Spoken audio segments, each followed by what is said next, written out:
So look at Anthony Ryder from South Lyon, Michigan, recently selected as the Lions 2020 Fan of the Year. He has a passion about sports broadcasting.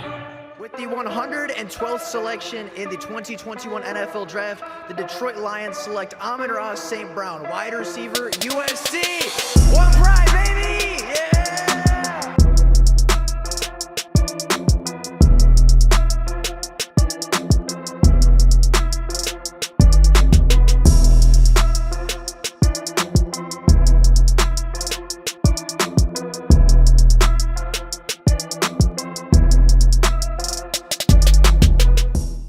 What is going on, everybody? Welcome back to another Detroit Lions video. Now, week 2 of OTAs is officially in the books for the Detroit Lions, and we've had a lot of very interesting takeaways. We've had some risers, we've had some fallers, we've had some standout players, and some players that just haven't lived up to the hype yet. So today I wanted to take a quick look at week 2 of Detroit Lions OTAs. Take a look at who was there, who was practicing, who exceeded expectations, and who still has a little bit of ways to go before they might crack the starting 11. So with that being said, without any further ado, let's get on to taking a look at week 2 of Detroit Lions OTAs. Now, starting off with kind of the injury report / players that didn't show up this week, Marvin Jones, Logan Stenberg, Frank Ragnow, John Kaminsky, Isaiah Buggs, and C.J. Gardner-Johnson were all not seen in uniform on the second week of OTAs. Now, that doesn't necessarily mean that they weren't in the building. That doesn't necessarily mean they weren't on the sidelines outside of uniform, but they were not seen in uniform, and they certainly weren't seen on the practice field over the last couple of days of OTAs. However, we do know that all 6 of these players have been at OTAs throughout the process, so they could have just missed this week. They could have just missed the last couple of days and been in the building doing some other things, doing some rehabbing things. It doesn't necessarily mean that there's a problem or some controversy. Some players just get to take a couple days of OTAs off, and over the last couple of days, these specific players were not seen. Now, some players that were seen on the sideline but weren't practicing is a pretty extensive list, right? Hendon Hooker, the 3rd-round rookie from Tennessee, was not practicing, but was very much involved in the play calling, was very much involved in learning the playbook and kind of going through progressions and reads. He's just not medically cleared to start practicing yet, so he's not going to be on the field, but he was seen on the sideline having a lot of conversations with Mark Brunell as well as Ben Johnson. David Montgomery continues to miss time. He, again, was seen on the sideline doing some stuff with the trainers, but wasn't seen on the field during any 11-on-11s. Trinity Benson and Antoine Green, 2 wide receivers fighting for depth positions, also weren't playing over the last couple of days of the OTAs.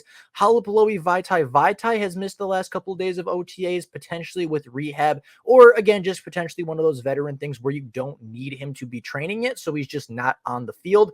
Levi Onwuzurike has missed every day of OTAs so far as on-field practices, but has been in the weight room and has been in the rehab room, and Dan Campbell said in a press conference that he is hopefully going to get medically cleared very soon to actually return to on-field drills. But as of right now, it is mostly just rehab stuff and mental reps.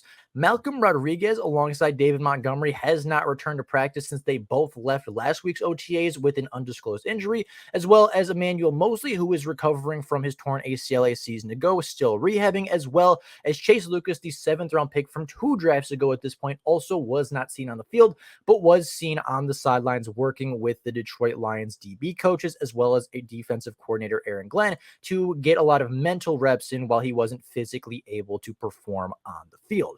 Now, I want to start off with the major takeaways this week, starting on the defensive side of the ball. Now, the Lions defense was kind of a weakness for them last year. It wasn't something that was their strength of game. It wasn't something that won them very many football games. They didn't force very many turnovers, and they were very middle of the pack when it came to sacks and turnovers, and were bottom of the league when it came to points allowed.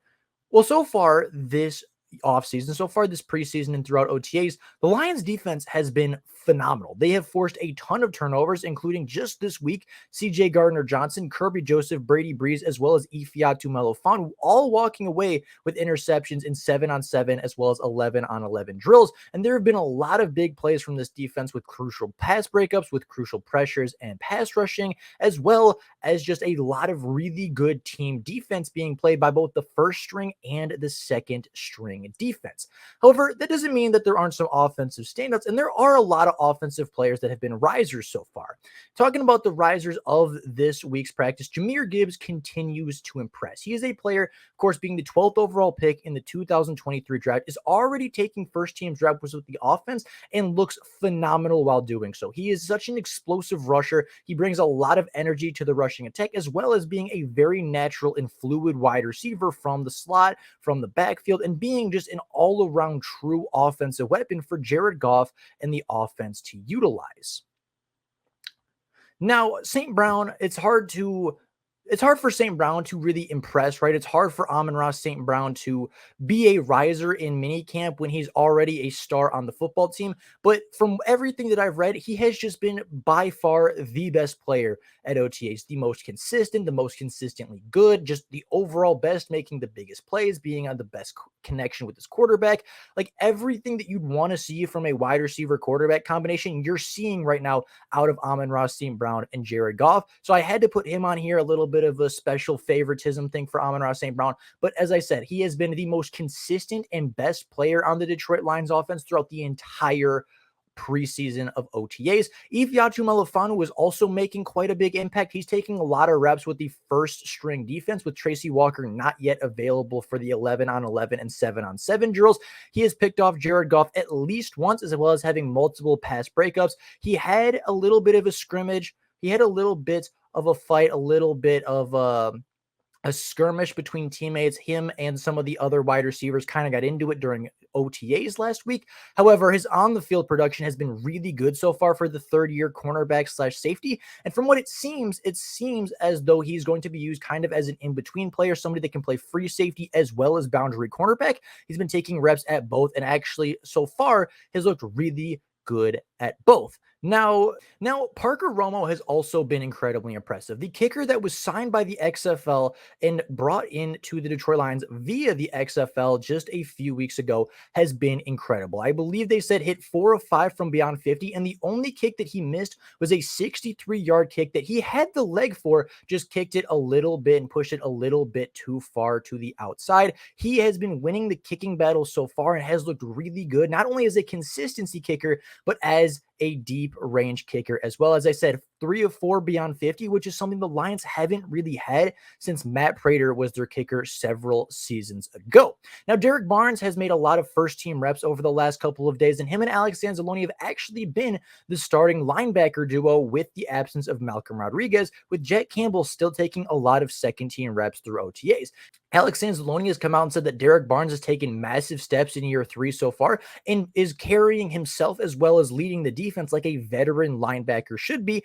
I think that Derek Barnes is going to have a lot of roles on this defense, and I think he's going to have a big part to play so far on the Detroit Lions defense going into 2023. I think they'll even expand his role from what he had as kind of a short yardage backer in the 2022 season. Now, I have tight ends on here as a position as a whole, and I want to talk about all 4 of them individually because all 4 of them have been playing really good football. Now, Sam Laporta has been working primarily with the second string offense, but has been the best player on that second string offense. There were a couple clips coming out of the last couple of days of OTAs with Sam Laporta catching multiple touchdowns from quarterback Nate Sudfeld in 7-on-7 and 11-on-11 drills, and he looks to be just a fluid route runner. There's clips of him and Jared Goff getting a lot of connection, and it seems like he is very quickly climbing the ranks and is even getting a few reps with the first team offense as well.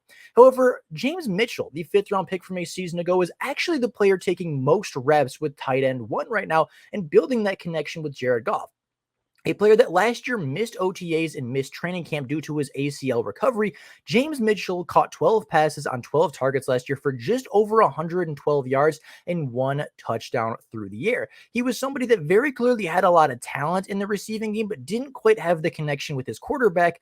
However, that connection is continuing to build, and that connection seems to be having a really positive effect on the Detroit Lions offense, as James Mitchell has showed off his long speed, has showed off his contested catch, as well as is showing a really good arsenal of routes that he runs incredibly smoothly to create separation on the offense. Now, Brock Wright was the primary starting tight end a season ago, and he has taken a lot of first-team reps as well. I don't have a whole lot about Brock Wright being super impressive, but he does continue to rotate with James Mitchell as the tight end 1 and 2 at this point. And then Shane Zylstra, working primarily with the number 2s as well, next to Sam Laporta, has been a really, really impressive tight end as well. And all 4 of them, I think, will be taking some reps from each other this season. And if the Lions do go into the season with 4 tight ends, they might have one of the deeper tight end rooms in the entire NFL with these 4 players specifically.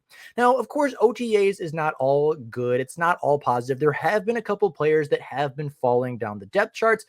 And those players include Riley Patterson, a player the Lions just traded a future 7th round selection for, Jameson Williams, the former top 12 pick at wide receiver, as well as backup quarterback Nate Sudfeld.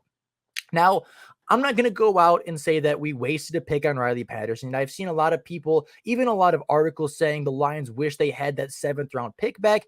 I think it's too early to tell. Riley Patterson has been incredibly efficient and incredibly productive within 40 yards. He is one of the most accurate and precise kickers in the NFL over the last 2 years from within 40 yards.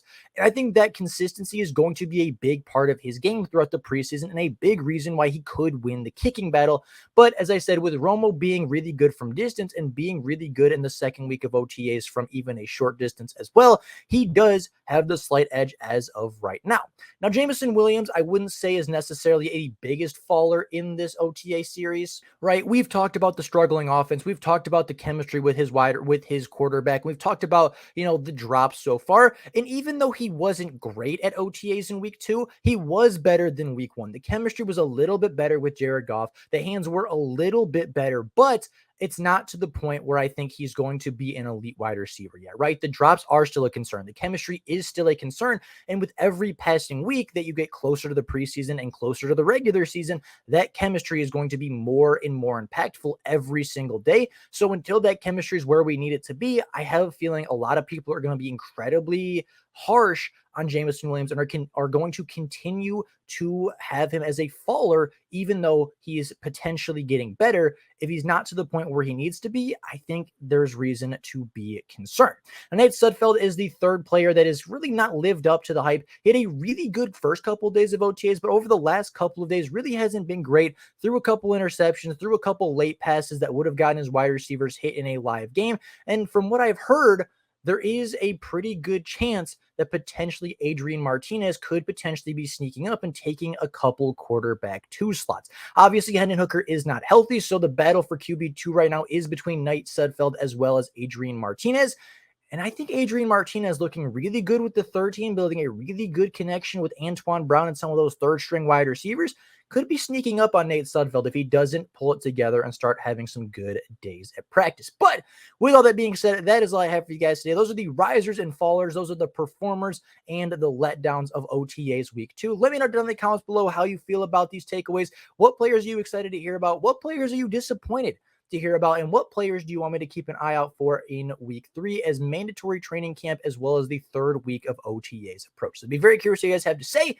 But if you did enjoy the content, please go down below and subscribe to the channel. Helps the channel out a ton. And if you hit the bell notifications, you will never miss a Detroit Lions upload. But with all that being said, that's all I got for you guys today. Thank you all so very much for watching. And until next time, and as always, go Lions.